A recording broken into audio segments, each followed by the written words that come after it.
Capísima te cuida. Capísima te protege.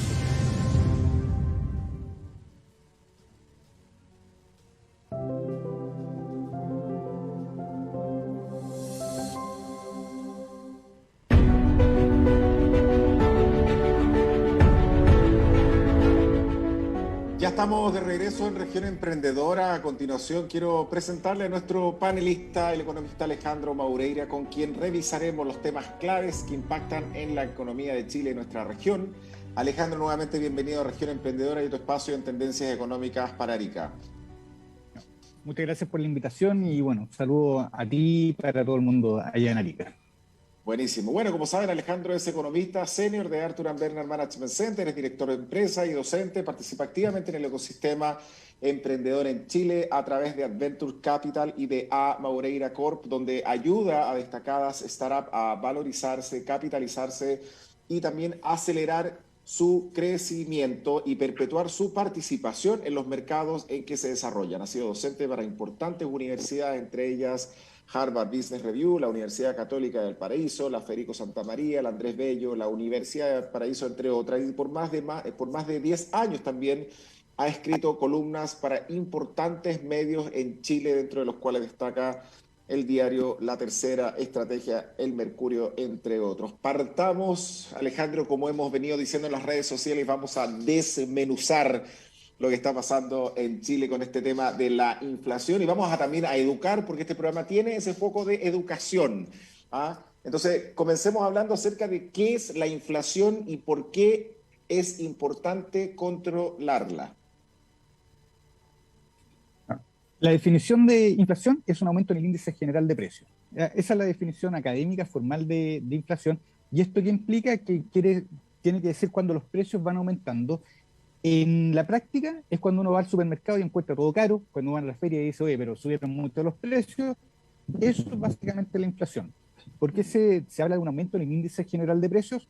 Porque para saber si los precios están subiendo o no en una economía, lo que hacemos o lo que se hace es generar una canasta de consumo tipo, una canasta que nos representa a todos, donde vamos a meter en este canasto, en este carrito de compra, vamos a meter todos los productos que consumimos, como por ejemplo alimentos, bebidas, vestuario, planes de internet, eventualmente también, no sé, cemento de construcción para la casa, cosas que nosotros compramos. Y claro, a cada una de ellas se le va a dar un porcentaje, vamos a tratar de armar un carro de compra que nos representa a todos. Después de ese carro de compra, comparamos los precios entre un mes y otro y con eso se va determinando si es que la inflación sube o baja, si los precios aumentan o no. Entonces, al final, esa canasta, el IPC, lo que nos va a demostrar a nosotros es cómo van los precios con respecto a nuestra economía. ¿Por qué es importante mantener el control? O sea, ¿por qué es importante medirla?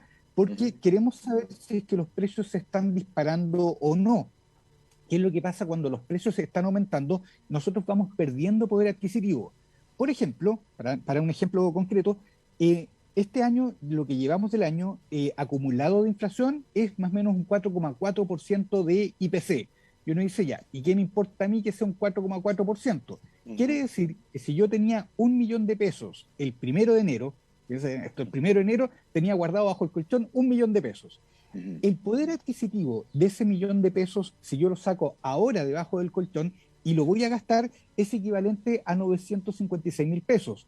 O sea, perdí 44.000 pesos de poder adquisitivo por la inflación. O sea, que yo en 1 de enero eventualmente compraba más con ese 1.000.000 de pesos que ahora, efectivamente. Y eso es la inflación y por eso es importante controlarla. Ahora, ¿cómo se mide y cuáles son esas variables que están entrelazadas entre sí, digamos? Acá son varios factores. Por ejemplo, vamos a medir esta canasta, este carrito de compra que nos representa a todos. Y fíjense, esto que nos representa a todos es entretenido porque si uno revisa, al final uno dice, no me representa. Porque en realidad uno dice, no, pero esto no representa a nadie. Es tan bueno que nos representa a todos. Por ejemplo, el chumbeque está metido en el carrito de compra, pero claro, con un porcentaje mínimo, porque claro, no todo el país, pero también está el Milcao. Entonces, claro, no técnicamente esos productos así, pero para dar una explicación que uno dice, claro, nos está representando a todos y aunque sean un mínimo porcentaje, de alguna forma nos representa a todos. Estadísticamente es un trabajo muy bueno el que se hace para armar la canasta del IPC. Así se mide, y lo que se hace es ir al mercado y empezar a revisar los precios. Yo creo que más de alguna vez alguno, o para que tengan ojos, se ha topado en el supermercado que hay alguien con una chaqueta tipo gobierno de Chile que dice INE y eventualmente está anotando unos precios. Fíjense que lo que está haciendo en ese momento es medir, por ejemplo, harina, y está anotando el precio de la harina, de algunas, etcétera. Es un trabajo estadístico bastante bueno el que se hace, el cual nos permite saber para dónde van los precios propiamente tal. Así es. ¿Cuáles son los factores que han gatillado este aumento inflacionario y cómo podemos controlarla? Ya. Sí, se me ha ido esa segunda parte. Ya, los factores. Hoy día se está hablando mucho de la inflación y hay algunos que dicen, no, es que están metiendo cuco con el tema del 10%, que el IFE, etcétera, y hay otros que dicen, no, pero que esto es internacional, etcétera. Entonces uno dice, detengámonos un segundo. Y lo cierto es que hay 4 factores que están interactuando hoy día con la inflación y que interactúan siempre. Hay algunos que obviamente son más, digamos, van afectando más en algún momento y otros menos. Como por ejemplo, es efectivamente que la inflación es internacional.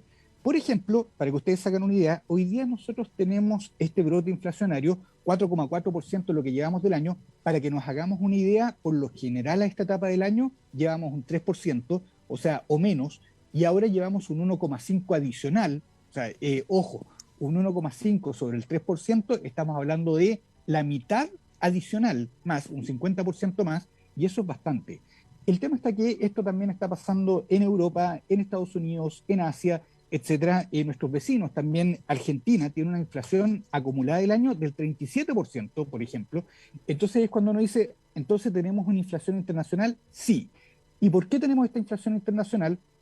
Una fábrica que antes hacía, por ejemplo, autos, ya que se habla mucho del aumento del precio de los autos, antes de la pandemia, por ejemplo, hacía 1000 autos al día, no sé por decir algo. Y resulta que llegó la pandemia y por las mismas restricciones de cuidado al personal, esos 1000 se transformaron en 500 autos al día, o sea, ya bajó la producción. Y más encima, como estábamos todos encerrados, ojo que la pandemia duró 2 años, para que nos hagamos una idea, no nos olvidemos de eso, que hubo un año completo que estuvimos encerrados, nadie compraba autos. Entonces, por ende, el mismo fabricante dijo, bueno, ¿para qué voy a producir 500? Mejor produzco 250, como para hacer cifras, digamos, para que se hagan una idea. Entonces, después uno decía, bueno, y hoy día resulta que empiezan a abrirse las fronteras, empieza gracias a la vacuna y todo eso, que es reciente, no es más de 3 meses atrás, y lo que hace toda la gente es decir, ¿sabes que yo quiero un auto? Y salimos todos a comprar autos. ¿Y qué es lo que pasa? Que el nivel de producción de automóviles está en el suelo, y recuperar esa producción va a tomar tiempo. Y por eso, como estamos todos comprando, hay una sobredemanda de productos a nivel mundial para una producción que se achicó por efectos de la pandemia. Entonces, mientras la producción no se recupere, los precios, digamos, vamos a tener estas presiones inflacionarias. Eso es uno. Segundo, está lo que se habla acá en Chile, que es el concepto de liquidez. Claro, piensen ustedes en esto. Ya hay un tema de la producción tiene que empezar a recuperarse y nosotros estamos consumiendo.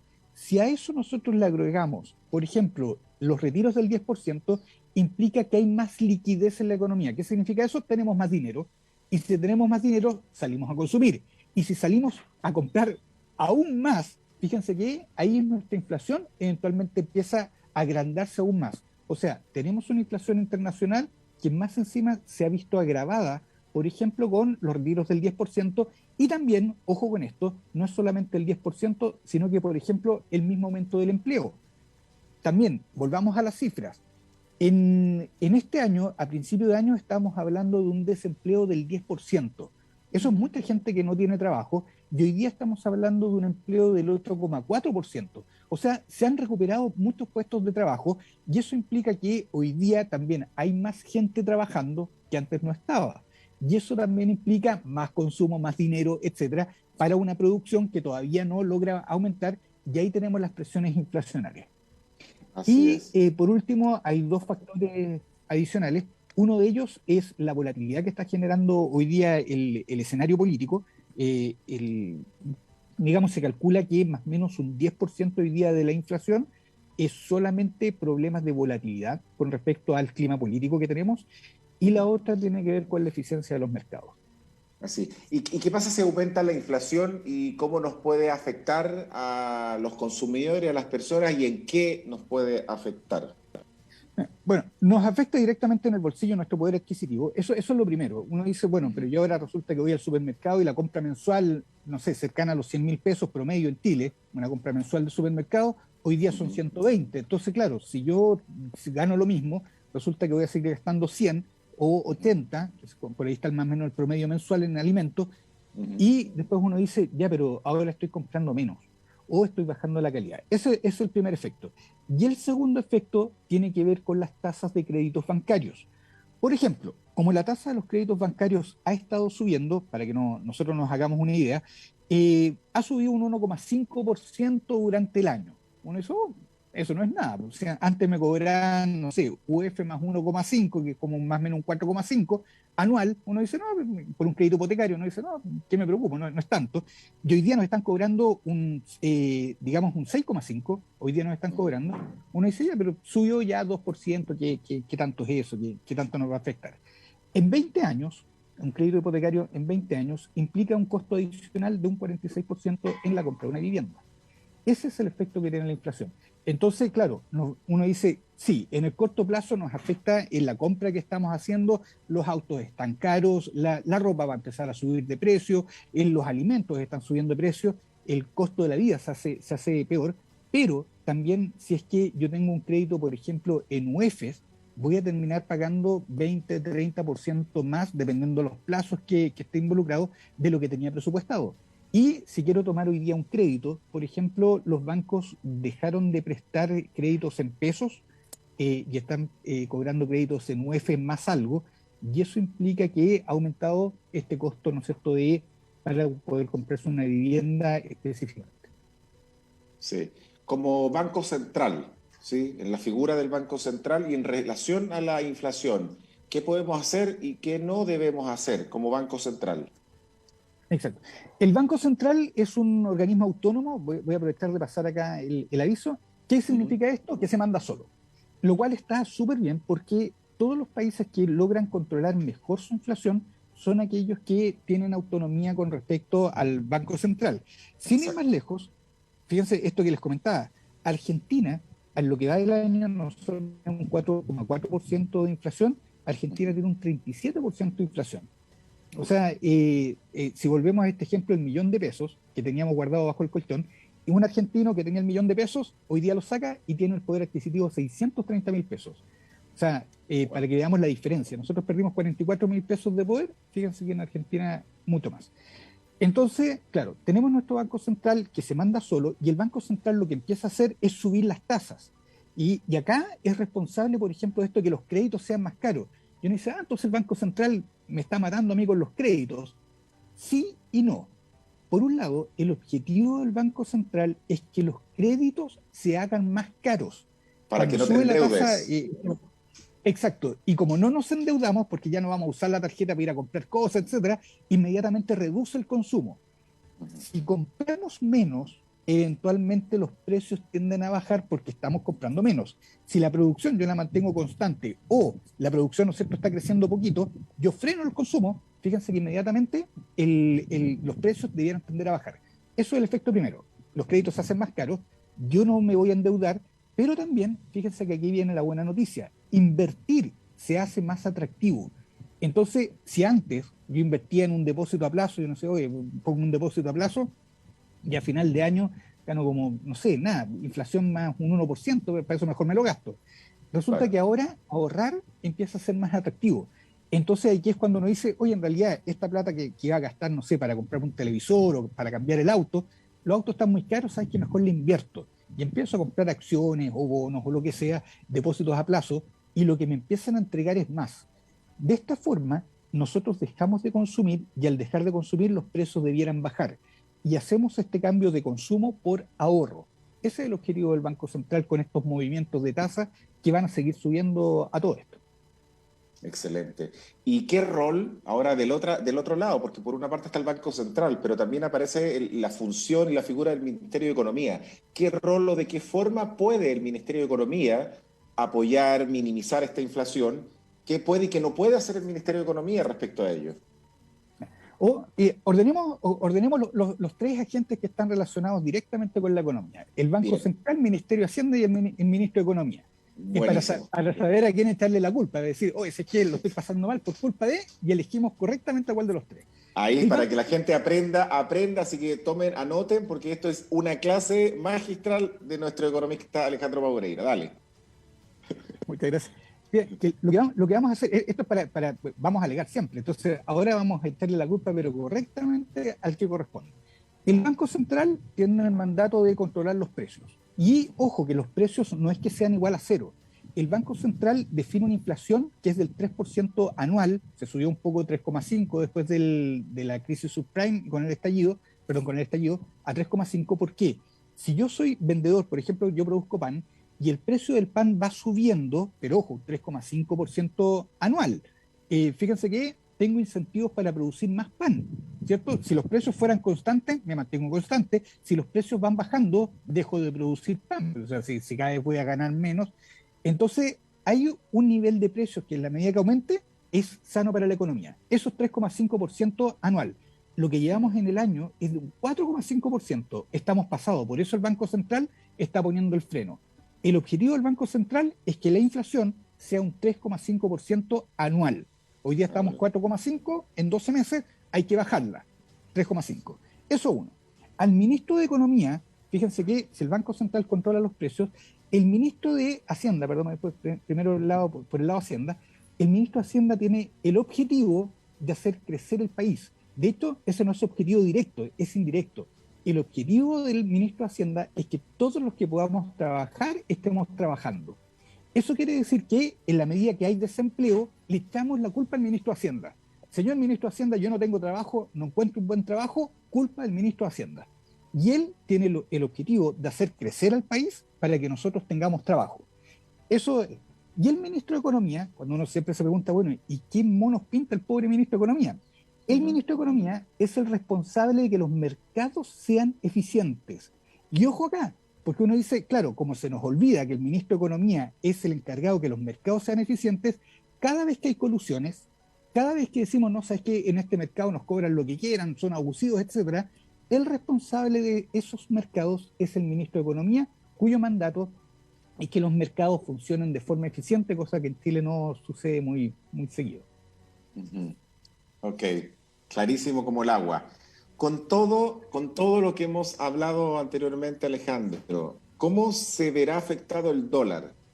¿Cuáles son tus proyecciones respecto al dólar para las próximas semanas hasta que nos veamos ¿cómo se llama? En noviembre? ¿El dólar va a subir, va a bajar? ¿Qué nos conviene o a quién le conviene que esté alto o a quién le conviene que esté bajo el dólar? Exacto. De hecho, el dólar, a ver, le conviene, obviamente, nosotros somos un país principalmente exportador, y desde ese punto de vista, a ver, si estamos hablando de las arcas fiscales, por ejemplo, a través de Codelco, nos conviene que el dólar esté arriba, pero también uno dice, pero ojo, nosotros somos dependientes del petróleo, yo siempre he dicho, somos adictos al petróleo, y eso se paga en dólares. Entonces, cada vez que el dólar está alto, lo pagamos nosotros a través de las gasolinas, el transporte, etcétera. Entonces, cuando uno dice, no, yo quiero un dólar bajo, desde el punto de vista de inflación, nos conviene eventualmente un dólar bajo, y la conclusión es que el dólar tiene que ser el precio que le corresponde ser. En otras palabras, depende más de nuestra capacidad productiva o el valor de nuestra economía. ¿Cuánto es el valor que veo? Para fines de año, había comentado la vez anterior, el mes anterior, que yo lo veía 900 para, digamos, a fines de noviembre, y hoy día lo voy a ajustar a 850. ¿Por qué? Hay elementos que hoy día están saltando en el mercado que tienen que ver, por ejemplo, con Evergrande, inmobiliaria china, que eventualmente tiene a todo el mundo en vigilia, como diciendo, ¿se viene una crisis subprime? ¿No se viene una crisis subprime? Lo cual sería muy desafortunado tener dos crisis generadas eventualmente por China. La primera, en la crisis de COVID, y ahora, ¿no es cierto?, una crisis financiera. Pero claro, Evergrande lo que hace es que eventualmente China, las proyecciones de China se vean menos promisorias de lo que se creía, y por ende que la demanda de ellos por cobre va a disminuir. Y eso ha hecho que el precio del cobre eventualmente baje. El precio del cobre sigue sobre $4 la libra y se esperaba que llegue incluso sobre $5 la libra, pero mientras no se solucione lo de Evergrande, va a seguir con esta presión a la baja, se va a mantener esto en estos 4.3. Y esto ha hecho que el precio del dólar eventualmente también baje. Y con las presiones políticas que tenemos, eventualmente vamos a ver que el dólar está subiendo. Hoy día está en 810 y yo para fines de noviembre lo veo a 850 y seguramente para fin de año a 880, 870. Ok, entonces la responsabilidad de la alza y de la baja del dólar es ¿de quién? ¿Del ministro de Hacienda? ¿Del Banco En- Central?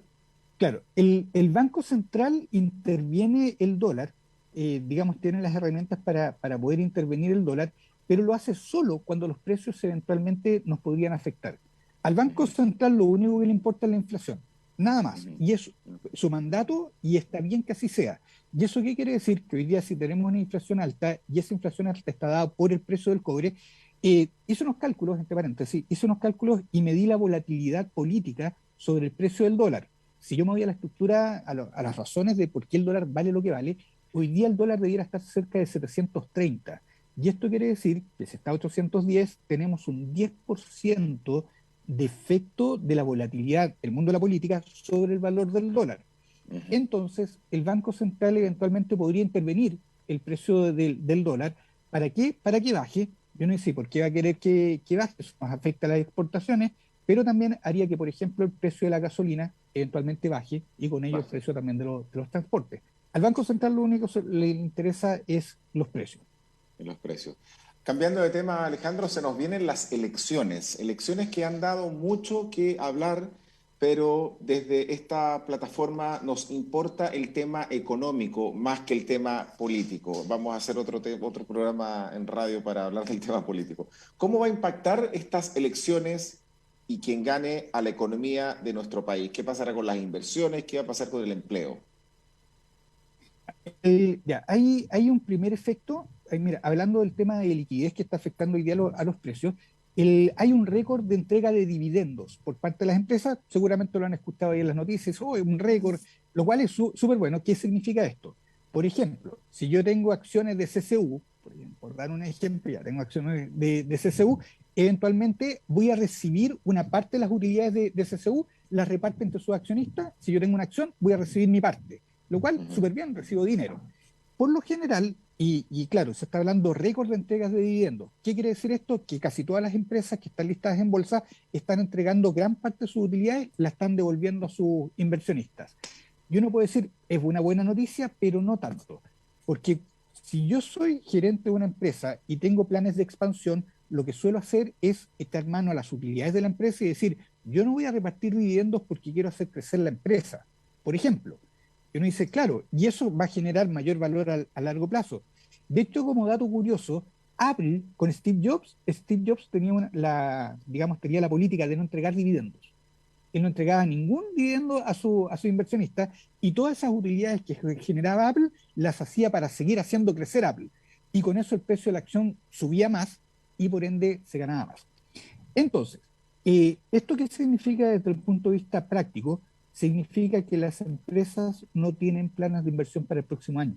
Esa es la señal que están dando. Están diciendo los empresarios, ¿sabes qué?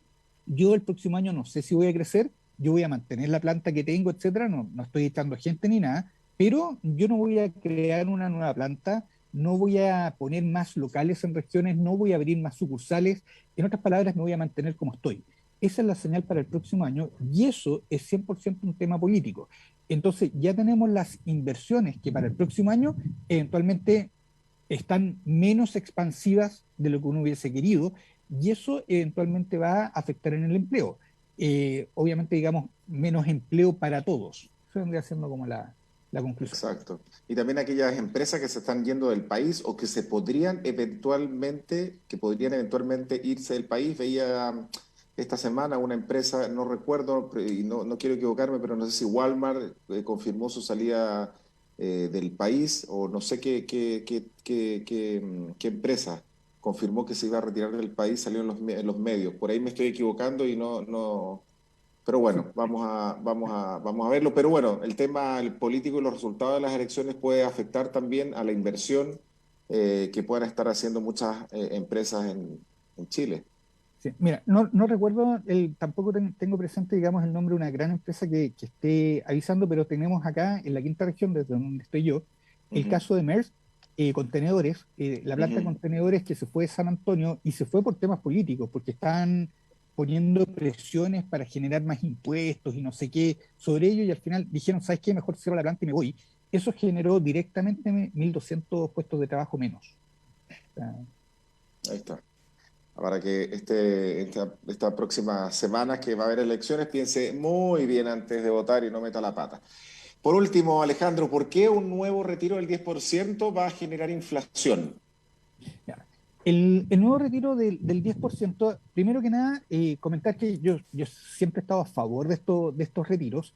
El tema está que están mal hechos desde el punto de vista de, digamos, de la ley. Primero que nada, hay personas que hoy día necesitan ese 10%. Eso es lo primero que tenemos que decir. Hay personas que no están trabajando, que eventualmente lo están pasando súper mal, sí que empatizo 100% con ellos y para ellos el 10% es necesario. Número uno.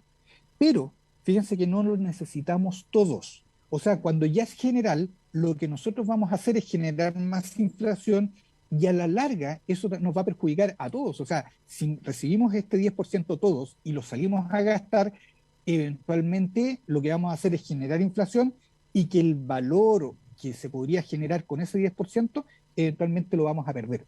Entonces, ahí es cuando uno dice, ¿por qué no este 10% eventualmente no llegó a las personas que corresponde? Eso es lo primero. Y lo segundo también es por qué tendríamos que estar echando manos al 10%, y eso es porque, vamos a echar la culpa al ministro de Economía, sorry, decir, porque el sistema de seguros de desempleo que tenemos es ineficiente, número uno, y dos, vamos a culpar al ministro de Economía porque el país no está creciendo y generando los empleos, y por eso hay personas que eventualmente no están recibiendo o no tienen trabajo y necesitan ese 10%. El 10%, en este caso, ya por ser el cuarto, también vale la pena mencionar que se cifraba en 5,5 millones de trabajadores que se habrían quedado sin saldos en su cuenta de AFP con el tercer retiro. O sea, el cuarto retiro ya estamos hablando de trabajadores de clase media, media alta, que eventualmente son trabajadores que llevan muchos años cotizando en el mercado, que son, digamos, los que van quedando en las AFP, y eventualmente hay que preguntarse, bueno, este 10% ¿a quién favorece? Porque los efectos inflacionarios que van a tener son fuertes. Así es, Alejandro. Gracias nuevamente. Creo que hemos aprendido mucho con Alejandro en este nuevo episodio de Tendencias Económicas. Así que, Alejandro, agradecerte por compartir nuevamente este espacio en Región Emprendedora. Nos vemos en noviembre, donde analizaremos cómo fue el tema de las elecciones presidenciales, seguramente va a haber segunda vuelta, cómo todo este contexto político está afectando a la economía, cómo vamos con la inflación. Vamos a tener una buena noticia, que el dólar va a haber bajado 6,80, ojalá, ojalá. Así que vamos a tener todo lo referente a los temas de economía junto con Alejandro. Así que, Alejandro, nuevamente agradecerte por compartir nuevamente con nosotros en Región Emprendedora. No, gracias a ti, gracias a todos ahí también por la paciencia de escucharme, y nos vemos en un mes más, después de la primera vuelta de elecciones, o después de Así las es. elecciones. Así es, gracias, gracias. Así nos veremos. Bueno, y agradecer también a todos quienes escucharon el programa de hoy por Radio Capísima 104.9, también a quienes nos vieron por las diversas plataformas en las redes sociales. No se olviden de que el programa va a tener un reprise el domingo en la mañana muy tempranito, para que se levante temprano, se prepare su cafecito, se prepare su tecito con su pan con palta y aceituna de azapa. No se olvide. Recordarles que hoy, viernes a las 18:30, no habrá un nuevo episodio de este programa Aprendiendo de Ella, este live que hago desde Instagram, que busca darle visibilidad a las mujeres, mujer inspiradoras. Hoy tengo una agenda bastante complicada hasta muy tarde, mañana sábado casi todo el día, así que he tomado la decisión de no hacer este live, pero lo vamos a tener el subsiguiente viernes. Por último, no se olviden de cuidarse con este tema del COVID, mantener distanciamiento social, ponerse el barbijo, tal cual con el tono con el que usted lo escucha, ponerse el barbijo, distanciamiento, alcohol gel, porque los casos al parecer van subiendo y tenemos que cuidarnos porque hay muchas regiones, muchas ciudades que están retrocediendo. Y nada, ya lo ha dicho Alejandro en varios episodios, que un confinamiento sería lapidario para desempleo y cierre de empresas, así que no cometamos irresponsabilidades y cuidémonos. Y en breve, en unos minutos más, llega todas las noticias, porque uno tiene que estar al tanto de lo que pasa en nuestra región en Chile. Tenemos que ser parte de las conversaciones de la política y de todo lo que pasa en nuestra región. Por eso, quédese en sintonía de Radio Capísima 104.9, porque un ratito más viene el noticiero central con la verdad de las noticias, con toda la información, junto con José Toribio Vergara en el noticiero central de Ojo de Águila. Nos vemos el próximo viernes. Que tengan un excelente viernes, pero un mejor fin de semana. Nos vemos, Alejandro. Gracias y un abrazo a todos. Siempre he soñado con que Arica sea una ciudad próspera, una ciudad pujante que brinde oportunidades para todos, para ese emprendedor o emprendedora que sueña con transformar su idea en realidad, para ese pequeño o mediano empresario que espera que esa realidad se transforme en una gran empresa, con una ciudad que se desarrolle y crezca en el comercio, servicios, turismo e industrias, pero también una ciudad que desarrolle innovaciones, que modifica las reglas del juego y que reinventa la forma de hacer las cosas, una región empoderada que genera riqueza y crecimiento económico con personas que sientan pasión, entusiasmo y ese espíritu que necesitamos para darnos cuenta que ese camino está en nuestras manos. Soy Alexandro Bravo Bonino y te invito a compartir este espacio de aprendizaje en Región Emprendedora.